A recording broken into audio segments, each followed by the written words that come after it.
este es su programa Cara a Cara. Estamos en EWTN en Birmingham, Alabama. Soy Alejandro Bermúdez y les quiero dar la bienvenida de siempre. No, más cordial todavía que la de siempre a esta nueva edición de su programa. Gracias por estar con nosotros. Gracias por escribirnos a cara@ewtn.com. Les agradecemos por sus preguntas, por sus comentarios.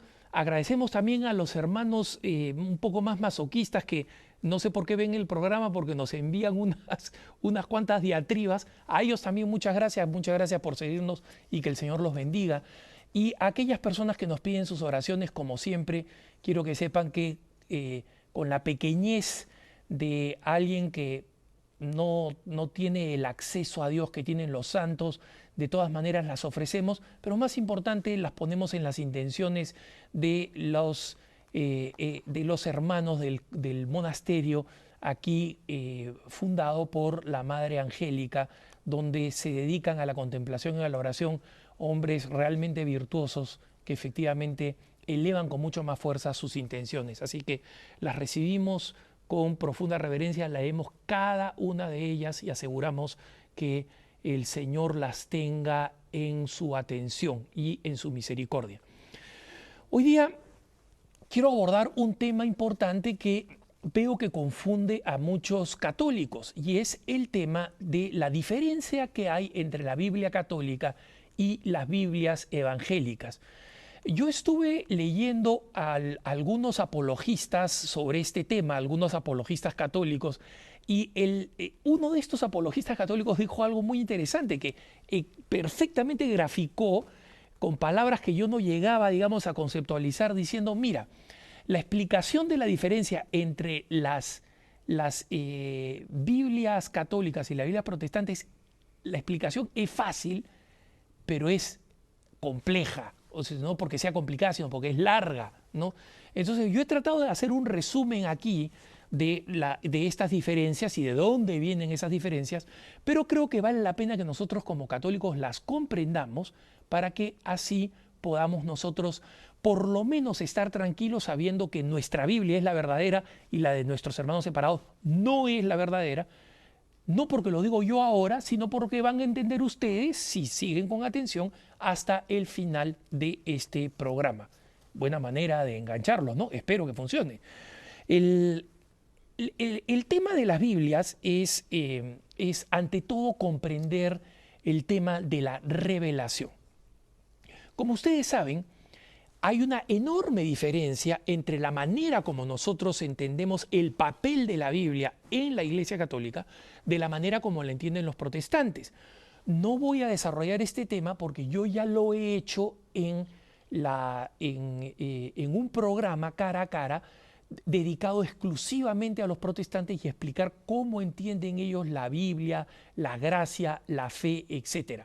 Los remito a la página de YouTube de CNN Español en YouTube, o también en la página en Así Prensa van a ver una sección cara a cara donde hemos ordenado temáticamente los programas cara a cara y creo que ya tenemos como 150 programas, están ahí ordenados y están hipervinculados, o sea, tienen un link a la sección de EWTN en español en YouTube. Así que no voy a abundar ahora sobre esa diferencia.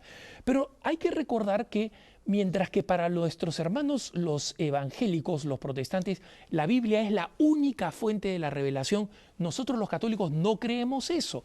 Como pueden ver en este gráfico, la revelación tiene para nosotros dos vertientes. La única fuente de la revelación tiene dos vertientes, la tradición divina y las Sagradas Escrituras. Y para nosotros los católicos, y esto es importante y para algunos que están acostumbrados, digamos, a escuchar a los evangélicos les podrá escandalizar, pero esta es la enseñanza de la Iglesia, la tradición divina es más importante que las Sagradas Escrituras. Y les voy a explicar por qué. En primer lugar, porque la tradición divina nos permite legitimizar las Escrituras. Legitimizar las Escrituras. ¿Por qué? Porque, hermanitos, tengan en cuenta ustedes que cuando Jesucristo estaba hablando, los evangelios todavía no habían sido escritos.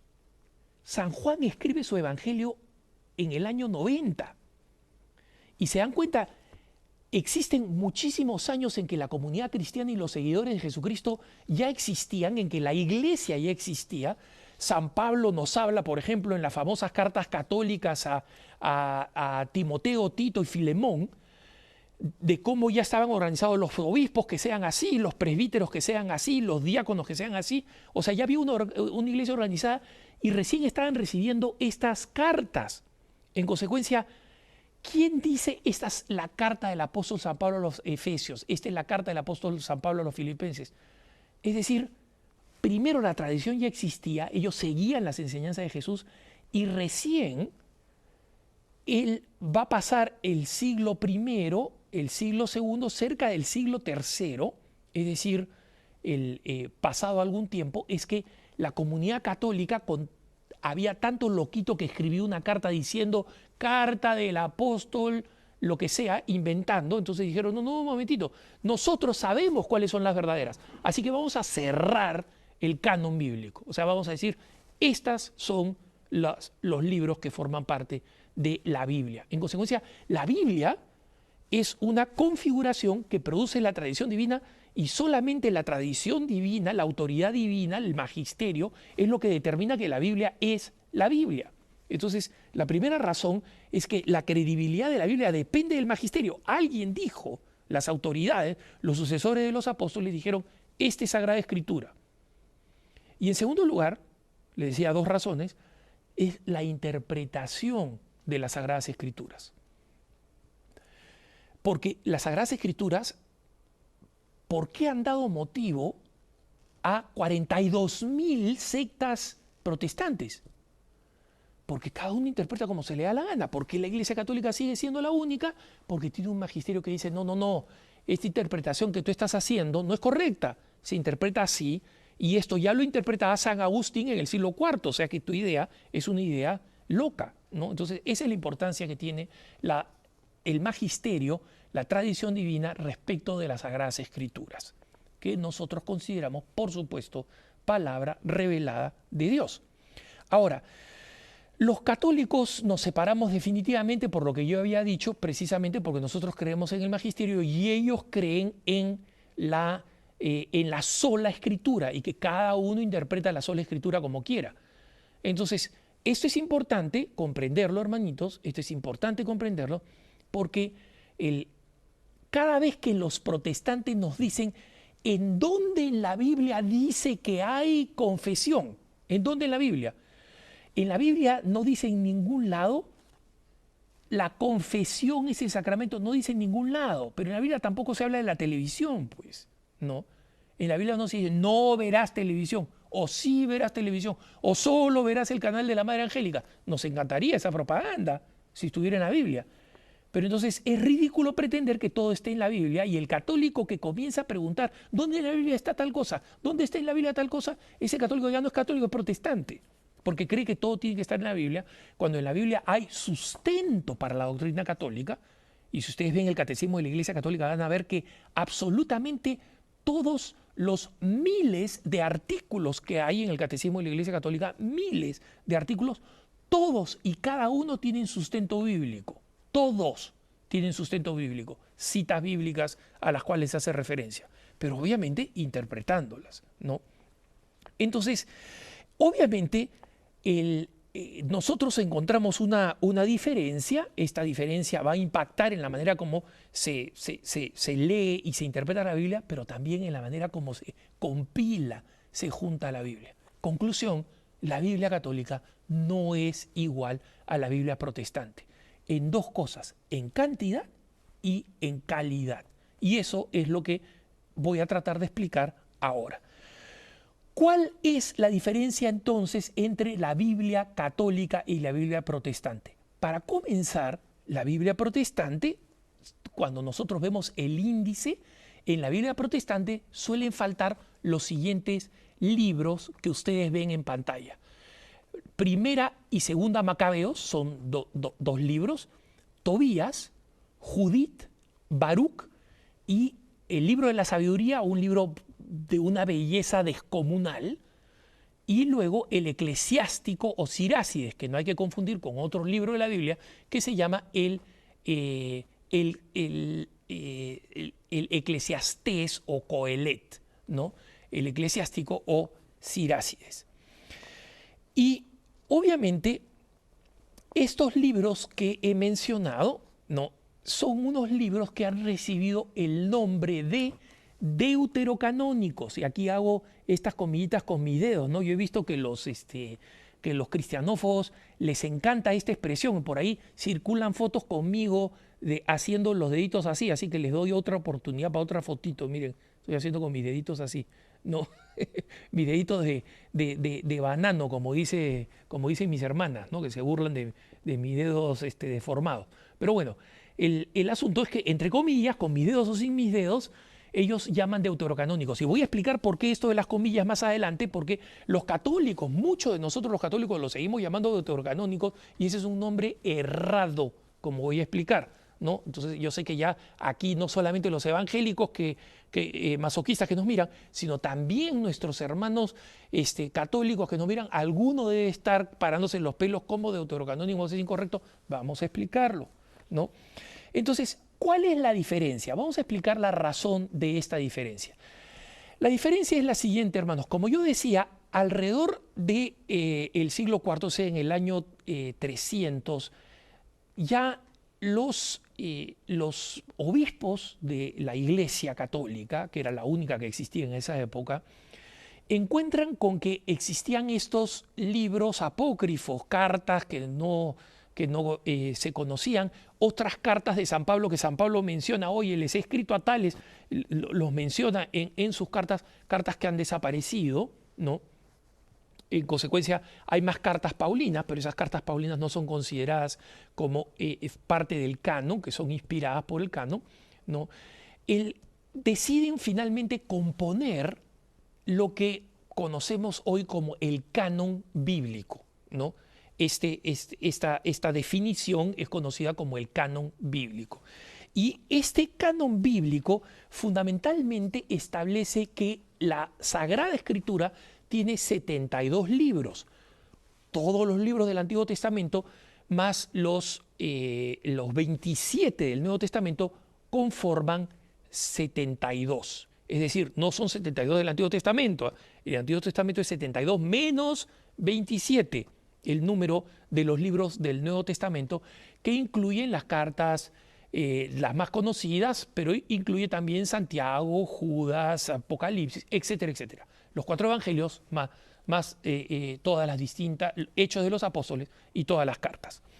Entonces, justamente todo esto es sencillo, claro, la Biblia siempre ha tenido 72 libros, hasta que ya en la época anterior a Lutero, un par de siglos antes de Lutero, recuerden, Lutero es 1500, ya para 1300, lamentablemente, en términos del Antiguo Testamento, no del Nuevo, pero del Antiguo Testamento, circulaban 2 cánones distintos, 2 textos distintos. Es decir, había un Antiguo Testamento con el que trabajaban la mayoría de los judíos de entonces y había otro Antiguo Testamento. ¿Cuál es el problema que esto creaba para la Iglesia Católica? Nunca. Ninguno. La Iglesia Católica ya había establecido su canon en el 300 y tanto, mientras que los que comienzan a rebelarse en contra de la Iglesia Católica, y entre ellos Lutero, comienzan a contemplar, oye, pero hay 2 Antiguos Testamentos, ¿no? ¿Y cuál es el origen de estos 2 Antiguos Testamentos? Explico por qué hay 2 Antiguos Testamentos. El primer canon judío, hay 2 cánones judíos, 2 cánones que compiten, uno con más libros, otro con menos libros. Y se dan cuenta ustedes en la lista que he presentado, todos los libros que sacan los protestantes o que en la iglesia se llaman, o los que una buena cantidad de católicos llaman deuterocanónicos, ¿no? Hay una buena cantidad de libros que no están. Todos esos son del Antiguo Testamento. No discuten cuáles son los del Nuevo Testamento. La razón es que existen dos cánones judíos, es decir, dos ocasiones en que los judíos deciden recopilar su propia Biblia, sus sagradas escrituras, que es obviamente toda ella del Antiguo Testamento. No, ellos no creen en nada del Evangelio para adelante. Entonces, la primera versión es una versión muy importante que se completa unos 2 siglos antes de Cristo, ojo con esto, 2 siglos antes de Cristo, y que es una versión conocida con el nombre de la versión de los 70. En latín, Septuaginta. ¿Qué es esta versión de los 70? La Septuaginta es una Biblia del Antiguo Testamento que se llama de los 70 porque entre 72 y 73 grandes sabios judíos, y que se redondea, digamos, al número 70, de ahí Septuaginta, grandes sabios judíos deciden juntarse en Alejandría, que en ese entonces era uno de los grandes centros de la cultura griega, y deciden recopilar los libros de la Torá, de los profetas, de los salmos y la sabiduría, es decir, de lo que hoy conocemos como Antiguo Testamento o la Biblia judía, y deciden traducirla al griego. ¿Por qué? Porque resulta que ya los judíos habían sufrido una enorme diáspora. Y estos judíos que habían sido, digamos, invadidos, colonizados por los seleucidas, es decir, por una de las ramas de los griegos, de la cultura griega, ¿no? Y toda la, recuerden ustedes que toda la gran batalla de heroicidad de los macabeos no es contra los romanos, es anterior, es contra los griegos, que fueron los primeros invasores en toda la época de Alejandro el Magno, que siguió a la muerte de Alejandro el Magno. Entonces hay una diáspora judía que se ubica en la cuenca, es decir, en todas las ciudades, especialmente en el norte de África, pero también en el sur de Europa y en el Medio Oriente, pero que por la cultura griega dominante hablaban griego y habían perdido el hebreo. Esta comunidad no podía leer la Torá, no podía leer los profetas porque no sabía hebreo. Y en consecuencia, estos 70 deciden traducir y crear esta Biblia. En la tradición judía, estos 70, que como digo eran 72 o 73, de los más importantes sabios bíblicos, deciden crear esta versión de los 70, la Septuaginta. El problema es que esta traducción de los hebreos, que va a ser escrita en griego, ¿no? Resulta que cuando se separa el cristianismo del judaísmo, es decir, alrededor del siglo II después de Cristo, los judíos, la comunidad hebrea, se junta para realizar una nueva traducción de esta Biblia veterotestamentaria. Una de las razones es para distinguirse de los cristianos, porque los cristianos conservaban como Antiguo Testamento esta Biblia de los 70, este Antiguo Testamento de los 70 en griego. Y de allí se realizaban las traducciones al latín, que no era muy difícil. Después del siglo II, los judíos, para distanciarse de los cristianos, deciden escribir una nueva versión en hebreo. Y obviamente el esfuerzo, como ellos lo describen, es el esfuerzo de volver otra vez al hebreo, abandonar el griego, que además de alguna manera se había conservado después de la, digamos, de la difusión total del latín, se había conservado como una lengua filosófica culta, pero muy extraña, ¿no? Ya parece entonces, buena parte del mundo hablaba en latín. Entonces, ellos deciden que van a retraducirla o, en algún sentido, tratar de recuperarla si es que encuentran manuscritos que sean 400 años anteriores, porque recuerden ustedes, 200 años antes de Cristo, ellos están haciendo esto 200 años después de Cristo. Estamos hablando de 400 años en una época en que los papiros tenían una vida muy corta. O sea que básicamente lo que hacen es retraducir del griego de los 70 al hebreo. Y en esta traducción lo que sucede es que ellos comienzan a llamar la Biblia original, porque efectivamente la primera, cuando se escribieron el Pentateuco, etcétera, se escribió en hebreo, pero esos papiros desaparecieron. En consecuencia, estos textos originalísimos en hebreo, en que estuvieron los salmos cuando se escribieron, etcétera, desaparecieron.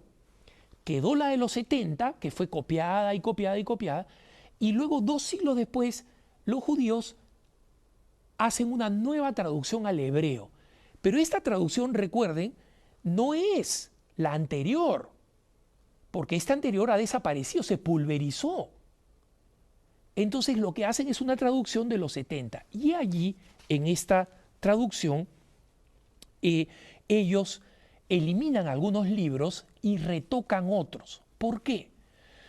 Porque esta traducción al hebreo, que comienza a ser llamada la verdad hebraica, ¿no? La verdad hebraica, y que lamentablemente en esa época muchos católicos comenzaron a llamarle, este es el hebreo original, entre comillas. El lenguaje había sido hebreo, pero esa no era la versión original, era una versión tomada de los 70. No sé si queda claro, ¿no? Esta verdad hebraica, entre comillas, elimina varios libros y luego realiza algunas traducciones en hebreo que son unas traducciones discutibles. ¿Por qué? Porque tiene la intención de hacer apologética, defensa del judaísmo frente al cristianismo. Y esto nos lleva a algunas traducciones de este tipo. Por ejemplo, vamos a ver la versión de los 70 comparada con la verdad hebraica del pasaje de Isaías 7:14. ¿No? En este pasaje, no sé si lo podemos poner en pantalla, acá tenemos la versión de los 70, Isaías 7:14. Recuerden ustedes que es la profecía, y he aquí que una virgen dará a luz un niño y le pondrá por nombre Emanuel. En este pasaje, la versión de los 70 usa la palabra griega partenos, que significa virgen. Mientras que la versión hebrea nueva, ¿no? La llamada, entre comillas, verdad hebraica, utiliza el hebreo alma, que significa doncella. ¿Cuál es la diferencia entre una y otra, hermanitos? No es poca cosa. Mientras que la palabra virgen implica que la persona que da a luz un niño continúa siendo virgen, y en consecuencia es una anticipo, es una profecía del nacimiento virginal de Jesús. La palabra alma dice doncella. Una doncella significa que es virgen solamente porque no ha tenido relaciones, pero que después de la relación y del parto ya no va a ser virgen. Entonces, se dan cuenta, con este pequeño ejemplo de traducción, la verdad hebraica lo que quiere es tirarse abajo la realidad, digamos así, de la Virgen María como la profecía, y dejarlo simplemente, no es una doncella, no tiene nada que ver con la profecía de la Virgen María. No. Entonces, esto es lo que sucede, que la verdad hebraica, que se supone que se comienza a compilar a partir del siglo I o II, esta antigüedad de la verdad hebraica, primero o segundo, después de Cristo, no antes de Cristo. O sea, sin duda la de los 70 es mucho más vieja, por lo menos 300 años. ¿Y por qué digo por lo menos 300 años? La verdad hebraica, los maestros judíos que hicieron la nueva traducción al hebreo reclaman que ya se hizo del siglo I. Pero esto es, desde el punto de vista histórico, no muy creíble, y les explico por qué. Porque buena parte de estos libros de la verdad hebraica, o sea, de la traducción al hebreo, ¿no? Los famosos textos también llamados masoréticos, son textos que no tienen copias sino hasta muy, muy, muy tardías. Hay copias que son del siglo VII, entonces Es dudoso que por lo menos se haya completado esta verdad hebraica, esta nueva versión al hebreo, antes del siglo IV o V. Pero vamos a suponer igual que es del siglo I, es decir, 300 años posterior a la de los 70. Volvamos ahora, ¿no? Fast forward, como se dice con los antiguos cassettes, y volvamos otra vez a Lutero. Lutero, después de haber admitido originalmente que la Biblia, de mala gana decía, la Biblia nos viene de la Iglesia romana, porque alguien tuvo que definir la Biblia. ¿Cuáles son los 72 libros de la Biblia? Esa fue la Iglesia católica. Entonces le decía, la Biblia nos viene de la Iglesia romana. No le llamaba católica, le llamaba romana, ¿no? Y ese es un dato también, cuando ustedes vean que se utilizan las siglas ICAR, ¿no? ICAR, Iglesia Católica Romana, ¿no? O ICR, ese es protestante, ¿no? Esa es una persona protestante, porque al ponerle romana quiere decir que nosotros no somos los católicos, nosotros somos los católicos, ¿no? Punto e basta, como dicen los italianos, ¿no? Luego, pero sigamos con esto, dice, después de haber admitido que nos viene de la romana, Lutero hace una lectura de la Biblia y dice, no, acá hay unos libros aumentados, que los católicos han aumentado unos libros. Y como ejemplo toma esta Biblia hebraica, esta verdad hebraica, las toma, ¿no? Y dice, este es el verdadero Antiguo Testamento. Y que nosotros los católicos hemos aumentado la Biblia y utiliza un término para referirse a estos otros textos bíblicos, la palabra apócrifo, del griego apócrifos, que significa sin nombre. En realidad el término apócrifo originalmente significaba un libro escrito por alguien anónimo, ¿no? Ustedes han visto en español cuántas veces existen frases o existen poemas atribuidos a un autor anónimo, ¿no? Incluso se dice que Lazarillo de Tormes, esa famosa obra española del español, es anónima. Pero poco a poco el término apócrifo se va a utilizar para decir de origen no solamente de autor desconocido, sino de origen e intención desconocida y por tanto considerable como no revelada o falsa. Entonces, cuando utiliza el término apócrifo, básicamente Lutero está diciendo, ¿sabes qué? Significa que la Biblia no es una Biblia verdadera, ¿no? Ahora, ¿cuál es el motivo, o por lo menos estos libros no son verdaderos, ¿no? La Biblia es verdadera, pero estos libros no son verdaderos. ¿Cuál es el motivo por el cual Lutero prefiere optar por una versión más antigua, menos antigua, mejor dicho, del Antiguo Testamento, una versión de por lo menos el siglo II por ahí después de Cristo versus la del la de 2 siglos antes de Cristo? La razón es puramente apologética, es decir, de defensa de sus propias ideas protestantes. ¿Por qué? Porque los libros del Antiguo Testamento que Lutero saca son libros que precisamente refuerzan las enseñanzas católicas, ¿no? Los libros como Macabeos, Judith o el Eclesiástico, por ejemplo, tienen pasajes clarísimos que confirman la doctrina católica. Entre ellas, por ejemplo, la doctrina del purgatorio, que es una doctrina que, como saben ustedes, Lutero rechaza. Pero en el libro de los Macabeos se habla clarísimamente cómo hay que ofrecer ofrendas a Dios por los muertos. ¿Para qué hay que ofrecer ofrendas a Dios por los muertos, ofrecer ofrendas a Dios por los muertos, si los muertos o ya están en el cielo y no necesitan ninguna ofrenda, o están en el infierno y ninguna ofrenda va a servir para nada, ¿no? Entonces, esta es la razón por la cual Lutero elimina esos libros. Y luego, Lutero va a tener también otra actitud curiosa que muchas veces ni siquiera los protestantes saben, pero que está en la biografía de Lutero e incluso en la misma de su discípulo y gran redibujador del protestantismo luterano, que es Melanchthon, su sucesor, ¿no? Él explica que Lutero había escogido llamar libros de paja y que tenían un valor secundario a algunos libros del Nuevo Testamento, o sea, a los del Antiguo Testamento, esto de acá los llama apócrifos falsos, y a los del Nuevo Testamento le llama libros de paja a los siguientes libros. la carta de los Hebreos, Santiago, Judas y Apocalipsis. Libros que, como sabemos, reafirman la doctrina católica de, por ejemplo, el valor de las obras, que nosotros no solamente somos salvados exclusivamente por la fe y por la gracia, como sustentan los luteranos. Reafirma, por ejemplo, la figura decisiva de la Virgen María al final de los tiempos, con la mujer rodeada de 12 estrellas, con la luna bajo sus pies, etcétera, ¿no?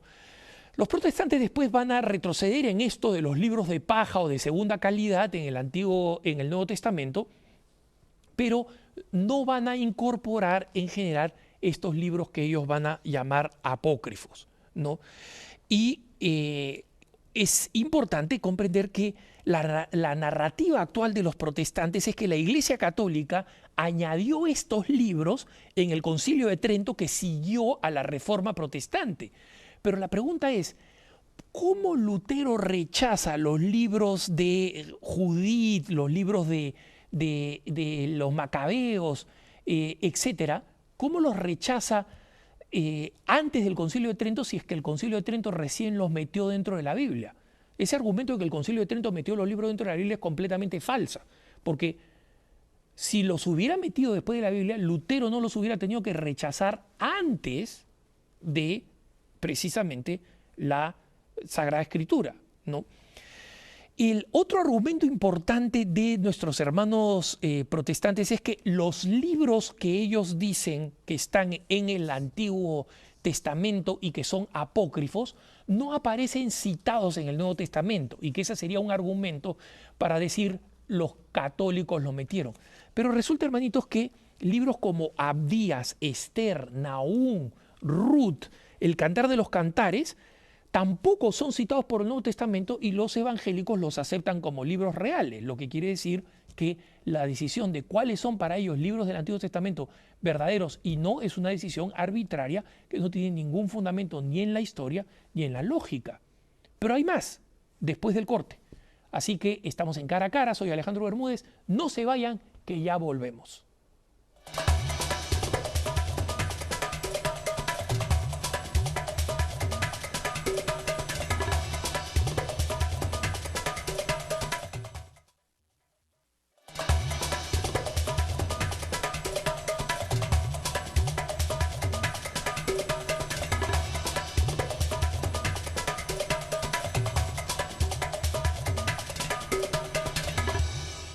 Estamos de vuelta, hermanos, con su programa Cara a Cara, y estamos hablando de la diferencia entre la Biblia católica y la Biblia protestante.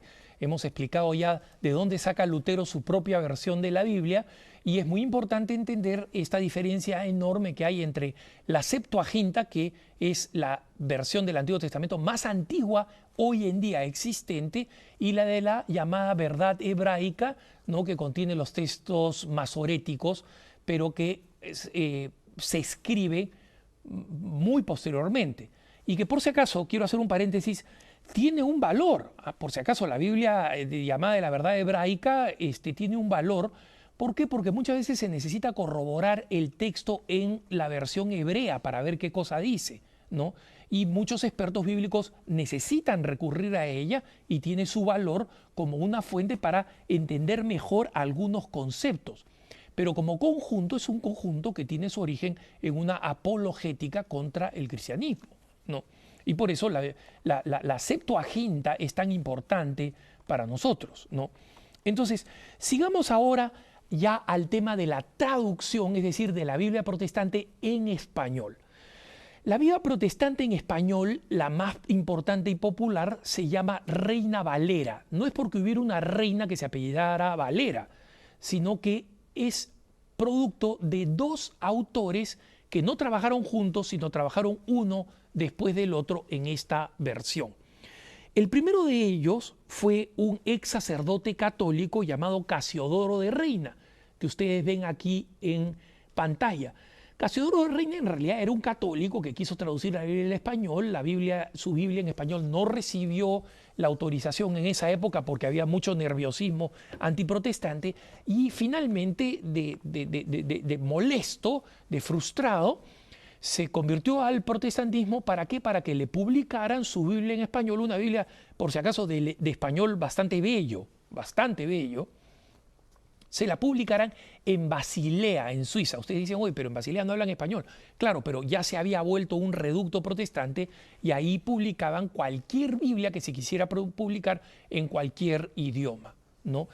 No va a ser sino hasta varios años después, casi medio siglo después, que otro ex sacerdote, en este caso Cipriano de Valera, el que, digamos así, entre comillas, retoque la Biblia y arroje una nueva versión que es, digamos así, la primera Reina Valera, que es aproximadamente de 1602, ¿no? Pero lo que sucede realmente no es que esta fue un retoque. La verdad es que Cipriano de Valera hace una total, no quiero decir manipulación, porque creo que sería un juicio sobre su intención, pero una redefinición de la traducción muy agresiva. Acá hay que decir algo también importante. Ni Casiodoro de Reina ni Cipriano de Valera, que eran personas muy cultas, eran expertos en Biblia y sobre todo mucho menos expertos en las lenguas bíblicas, hebreo o griego. No eran grandes conocedores. De hecho, hebreos no sabían nada. Algo de griego conocían. Pero el Casiodoro de Reina hace esta versión en español con algunas diferencias, pero Cipriano de Valera básicamente comienza a realizar una Biblia de carácter apologético, es decir, que de alguna manera el lenguaje sea torcido de tal manera que no sea simpático al catolicismo. Por ejemplo, como saben ustedes, los católicos, los protestantes rechazan todo lo que significa tradición, porque rechazan la creencia católica de que la tradición es una de las fuentes de la revelación. Entonces, una de las cosas que hace la Reina Valera, la Biblia de Reina Valera, es manipular la traducción de la palabra tradición, de tal manera que cuando se utiliza la palabra original en griego, por ejemplo, o en latín, de tradición en un sentido negativo, cuando se habla de las malas tradiciones, por ejemplo, o las malas costumbres en San Pablo, utilizan la palabra tradición. Y cada vez que la palabra tradición tiene un sentido positivo, mantengamos la tradición, mantengamos la enseñanza que hemos heredado, etc., ellos lo traducen como enseñanza o fe. Se dan cuenta aquí de la jugarreta. La jugarreta es que en la Biblia la palabra tradición siempre salga perdiendo, la palabra tradición. En cambio, la palabra enseñanza o fe, por el principio de la sola fe, siempre salga bien parada, ¿no?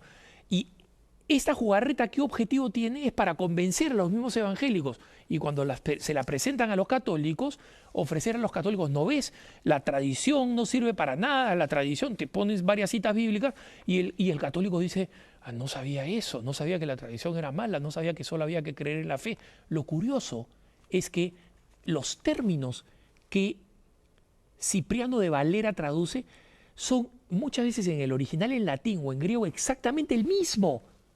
Solamente que cuando es la misma palabra, solamente que cuando es utilizada en sentido negativo, las malas tradiciones la traducen tradición y cuando tiene un sentido positivo lo traducen como fe o enseñanza.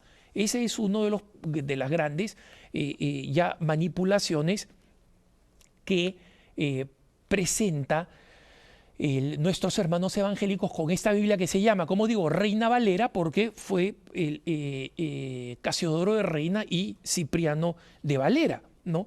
Pero justamente esta Biblia, como saben ustedes, Reina Valera ha sufrido o ha pasado por varias actualizaciones, ¿no? Y en estas distintas actualizaciones es difícil no encontrar un esfuerzo cada vez más constante de hacer doctrina a través de la traducción. Cosa que en la Iglesia Católica es inaceptable. Para nosotros la Biblia hay que traducirla tal como es. Les pongo un ejemplo.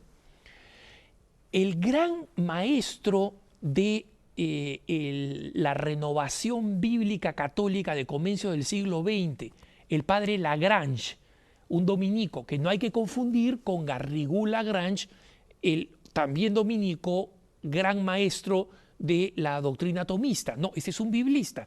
El biblista que además crea la escuela de estudios bíblicos en Jerusalén, el Biblicum de Jerusalén, dominico.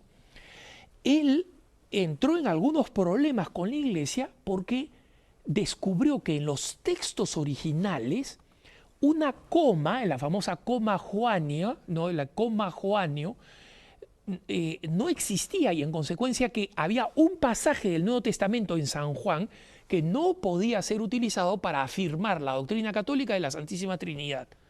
Muchos otros textos la reafirman, es decir, esto no ponía en duda la doctrina de la Santísima Trinidad. Entonces, al comienzo se tomó a mal, pero luego se le dio a él toda la autoridad para crear el Instituto Bíblico. ¿Por qué? Porque los católicos no hacemos doctrina con la Biblia, la traducimos tal cual es y luego con honestidad en la nota a pie de página decimos lo que el magisterio enseña. Pero acá nuestros hermanos evangélicos básicamente tuercen la traducción para que suene a lo que suena, a lo que ellos quieren que suene, ¿no? Es decir, una traducción bíblica en la que se busca favorecer el protestantismo sobre el catolicismo en la traducción. Es curioso, los católicos, los protestantes dicen, no, nosotros no creemos en el magisterio, creemos en la libre interpretación de la Biblia. Si crees en la Biblia, en la libre interpretación de la Biblia, ¿por qué manipula la traducción? ¿Por qué manipula la traducción? Y voy a poner un ejemplo concreto, además de lo que ya he explicado. Pasemos a los ejemplos de algunos textos bíblicos en los que nosotros podemos hacer una comparación significativa. Vayamos, por ejemplo, a Lucas 1:28, ¿no? Este es el gran momento de la anunciación. La Reina Valera actualizada de 1989, la versión actualizada de 1989 dice, cuando entró a donde ella estaba, dijo, acá estamos hablando del ángel, ¿no? Te saludo muy favorecida, ¿no? Te saludo muy favorecida, el Señor está contigo. Miren, primero, muy favorecida es una reducción del rango de María que es absolutamente deliberado y vulgar. Hermanitos, en el griego accesible, que es la única versión en la que se encuentra el Evangelio de Lucas original, griego, no hay otra versión, la palabra que se utiliza es quejaritomene. ¿Recuerdan ustedes, en alguna ocasión hemos hablado de la palabra charis, que significa ¿qué? Gracia, ¿no es cierto? Quejaritomene significa llena de gracia en una sola palabra, es decir, no solamente es un adjetivo, es un sustantivo. O sea, el ángel la utiliza para describir a María como si le diera un nuevo nombre. Tú eres la llena de gracia, la quejaritomene. ¿Y qué cosa traduce Reina Valera? Traduce Reina Valera, te saludo muy favorecida, muy favorecida. Te saludo simpaticona, te saludo guapilla. ¿Qué es eso? Es una manipulación descarada.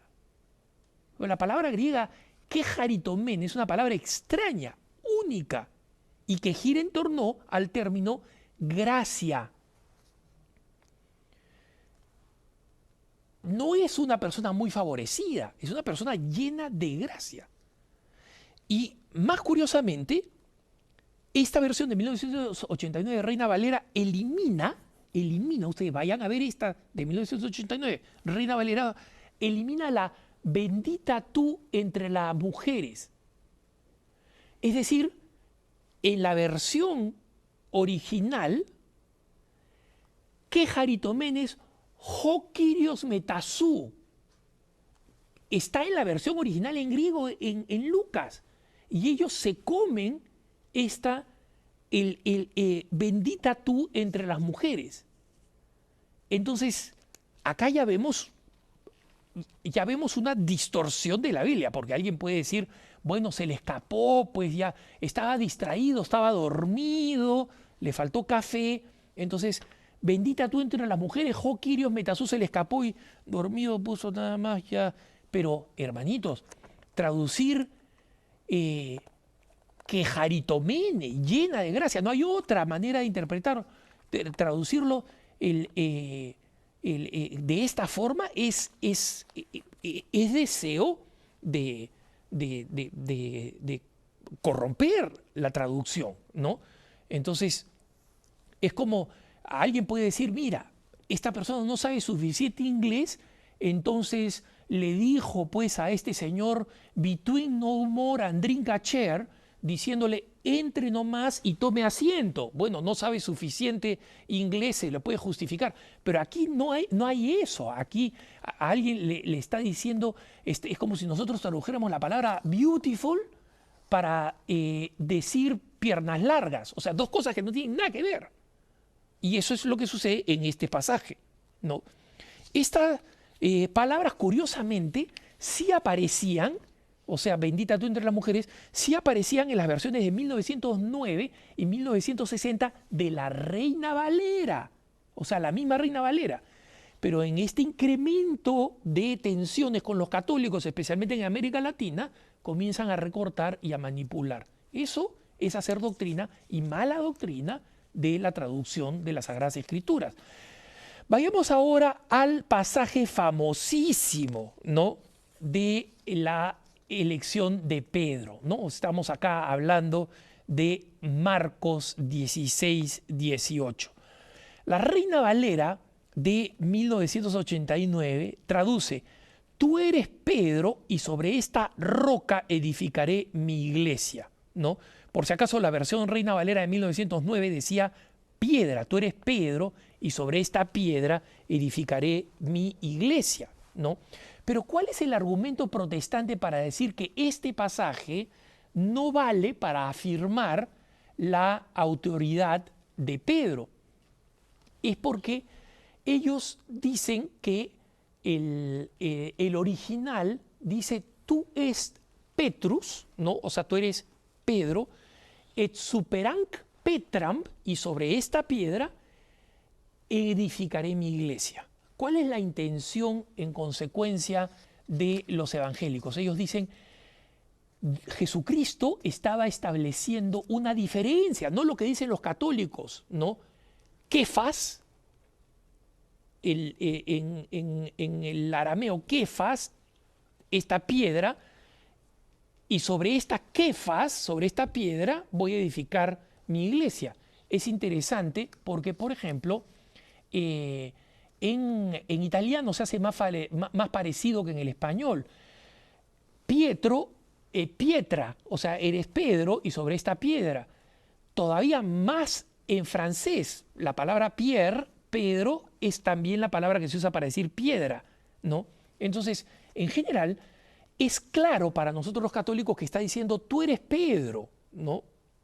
Bendito tú, hijo de Juan, porque yo te digo, tú eres Pedro y sobre esta piedra edificaré mi iglesia.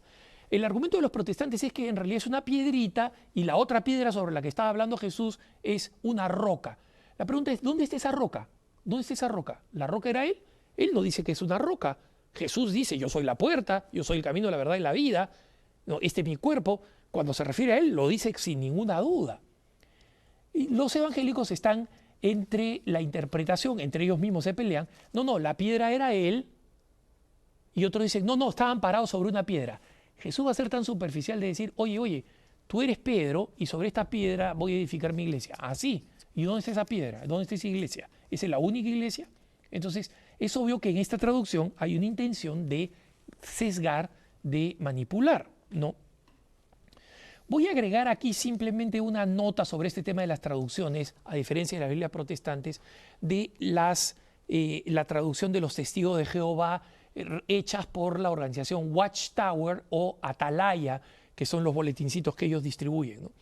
La Biblia de los testigos de Jehová es una payasada, lo digo con toda humildad y ustedes dirán, Alejandro, no hables así de la Biblia. No hablo así de la Biblia, hablo de lo que ellos llaman la Biblia. Es una traducción de una manipulación absolutamente desvergonzada. No mencionan al Espíritu que navegaba sobre las aguas en el Génesis, eliminan toda referencia a Jesús para que quede como el Espíritu como una energía, porque recuerden ustedes que nuestros hermanos, los testigos de Jehová, no creen en la divinidad de Jesús. Entonces no son cristianos. Los mismos evangélicos dicen, nuestros hermanos evangélicos protestantes, dicen que ni ellos ni ni nuestros hermanos mormones son cristianos porque no creen en la divinidad de Jesús. Niegan que Jesús sea Dios, ¿no? Y lo hacen sistemáticamente. Para poder lograr esto, los testigos de Jehová tienen unas traducciones que son tan aberrantes que los mismos protestantes evangélicos y los católicos coincidimos en que esa no es una Biblia, es un capricho, ¿no? Vamos ahora a este término que yo les había dicho que es demasiado perturbador, que es incorrecto en el fondo. Aunque lo usen, ustedes van a decir, Alejandro, no le puedes decir así, mi profesor de Biblia, que es profesor de Biblia, graduado en donde sea. Miren, aquí yo voy a aplicar la lógica es más poderosa que cualquier enseñanza.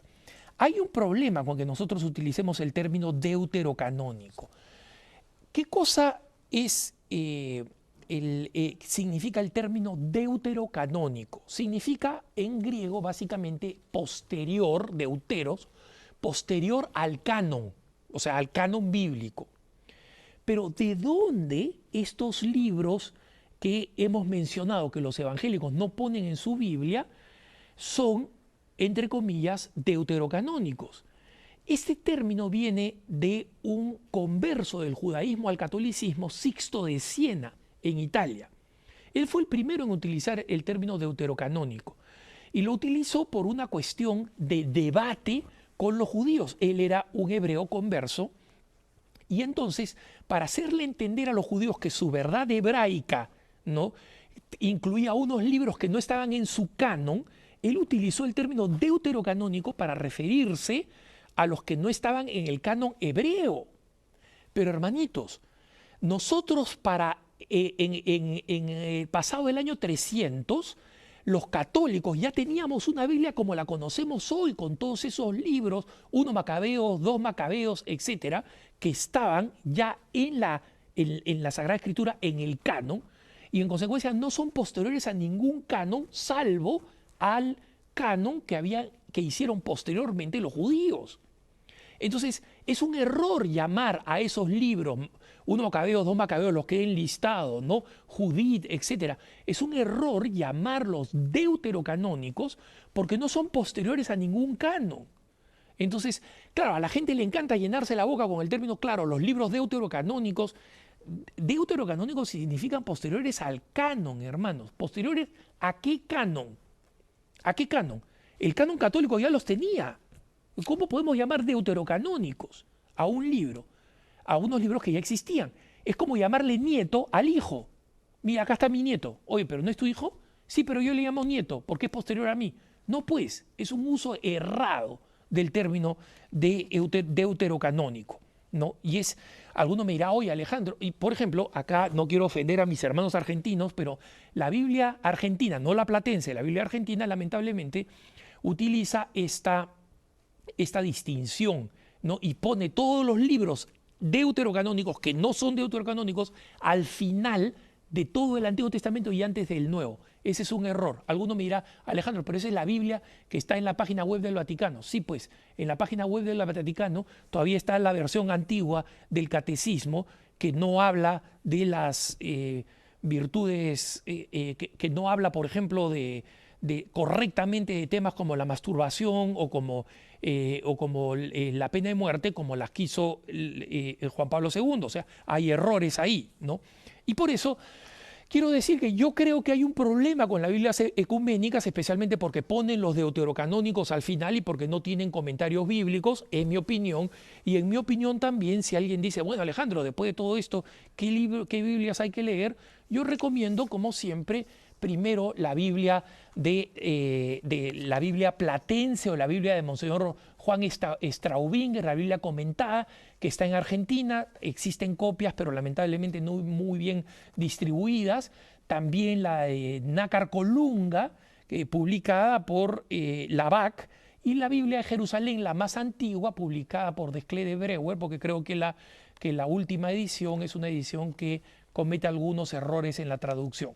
Así que con esto espero de alguna manera haber cubierto un terreno extensísimo, haciéndolo un poco más accesible para nosotros y para que entendamos por qué lo hacemos así. Cuando un evangélico les diga, trae tu propia Biblia y lo leemos en tu Biblia, tengan en cuenta que ellos saben que van a citar citas bíblicas que son iguales en las dos Biblias, pero ustedes hagan al revés. Trae tu Biblia evangélica y veamos si están los libros deuterocanónicos, y ahí es donde van a ver los libros mal llamados deuterocanónicos. Gracias por habernos acompañado, hermanas y hermanos, en este programa. Espero que sea de edificación para ustedes y que nos ayuden a comprender mejor la bendición que tenemos en la Iglesia Católica de contar con la auténtica Sagrada Escritura, la que fue definida por la Iglesia Católica y la que sigue siendo la Biblia que nosotros utilizamos. Gracias por habernos acompañado en este programa. El Señor los bendiga. Nos vemos en la próxima edición de Cara a Cara. Quédense con la mejor transmisión EWTN. Hasta la próxima.